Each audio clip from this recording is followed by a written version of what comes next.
तो कार्बोहाइड्रेट के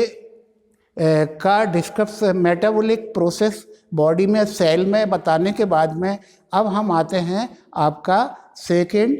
most important part that is known as fat, oil and fat.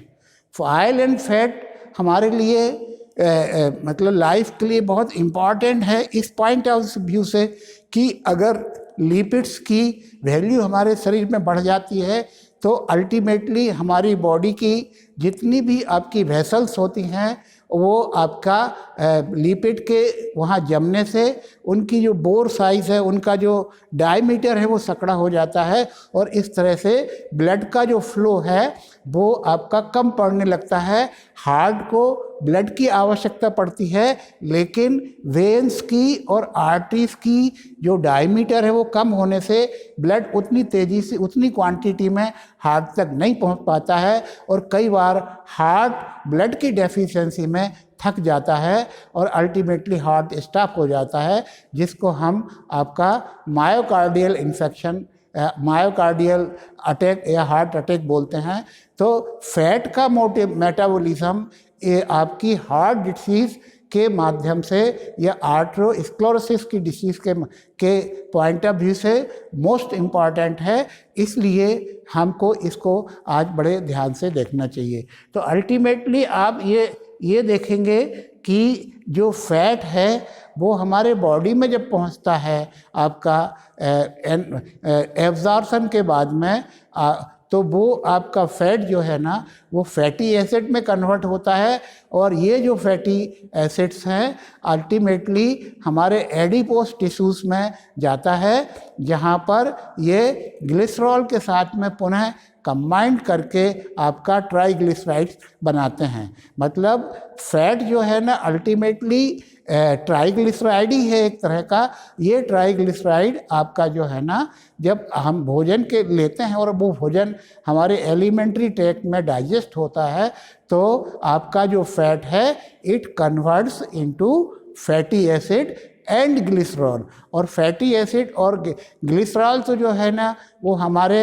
Alimentary canal में जो आपका जो फीकल मैटर होता है, जो लैटेंट होती है फीकल मैटर होता है, उस फीकल मैटर को सोपी नेचर देता है, उसको चिकना करके आसानी से आपका एनएस के माध्यम से बाहर निकाल देता है और जो फैटी एसिड है वो अल्टीमेटली ब्लड सर्कुलेशन के माध्यम से हमारे एडिपोस टिश्यूज़ में जाके जमा हो जाता है। इस एडिपोस टिश्यूज़ में ये पुनः ग्लिसरॉल के साथ कंबाइंड होके ट्राइग्लिसराइड बनाता है और ये ट्राइग्लिसराइड हमारे एडिपोस टिश्यूज़ में जमा हो जाता है और इस तरह से आप देखेंगे कि धीरे धीरे जो एडिपोस टिश्यू है या एडिपोस जो सेल है, ये सेल आप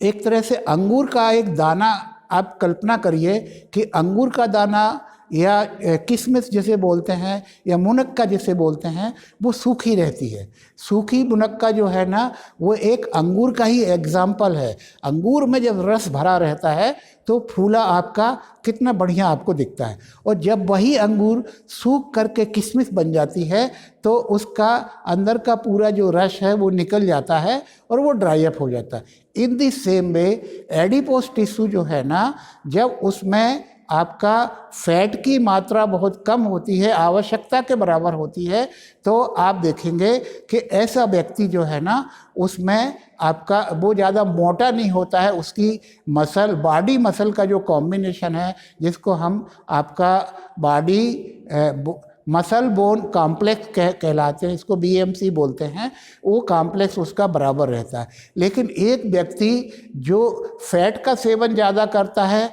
एक्सरसाइज बिल्कुल नहीं करता है और धीरे धीरे वो आपका फूल करके एटम बम बन जाता है, तो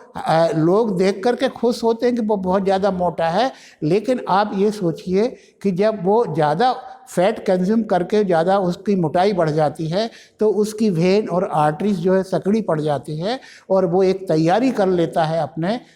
भविष्य में होने वाले हार्ट अटैक से। तो अल्टीमेटली जो फैटी एसिड्स हैं वो ग्लिसरॉल के साथ पुनः कंबाइन होकर के आपका ट्राइग्लिसराइड में कन्वर्ट होता है और ये ट्राइग्लिसराइड धीरे धीरे हमारे एडिपोज टिश्यूज में जमा होता चला जाता है। और यहाँ पर एक और बहुत इम्पॉर्टेंट पॉइंट मैं आपको कार्बोहाइड्रेट मेटाबॉलिज्म के बारे में बताना भूल गया, उसको कृपया आप नोट कर लें कि जब ये ग्लूकोज 6 फास्फेट और फ्रक्टोज 6 फास्फेट में कन्वर्ट होता है तो यहाँ पे आप देखिए कि एक बहुत इम्पॉर्टेंट पॉइंट कार्बोहाइड्रेट मेटाबॉलिज्म से रिलेटेड है कि हमारा ब्रेन जो है ना वो एनर्जी केवल ग्लूकोज से ही ऑब्टेन करता है, ठीक है ना। अगर हमारे ब्रेन को 1 सेकंड तक अगर एनर्जी नहीं मिलती है तो ब्रेन डेड हो जाता है। मतलब supply of glucose to the brain if hindered for 1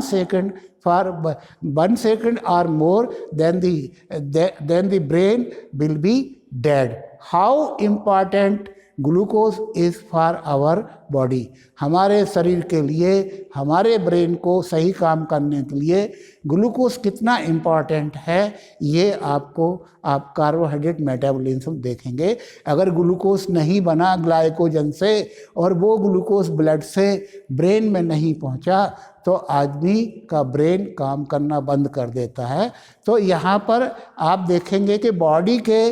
2 part ऐसे हैं जो सर्कुलेटरी शुगर, जो हमारे ब्लड में जो ग्लूकोज सर्कुलेट हो रहा है, जो ग्लूकोज है, ब्लड ग्लूकोज है, उसी पर मतलब उनका लाइफ निर्भर करती है। सो एक एग्जाम्पल हमने बताया ब्रेन, दूसरा एग्जाम्पल बताया आरबीसी जो ब्लड में जो आरबीसी होते हैं, ये आरबीसी आपका 3 महीने तक जिंदा रहते हैं आपके ब्लड में। कैसे रहते हैं आप बताइए? आप बिना खाना खाए 3 महीने तक जिंदा रह सकते? नहीं रह सकते। आपके लिए कुछ न कुछ ज़रूरी पड़ता है। हाँ, इतना हो सकता है कि आप पूरा काम करना बंद कर दें, चुपचाप अपने पलंग पर लेटे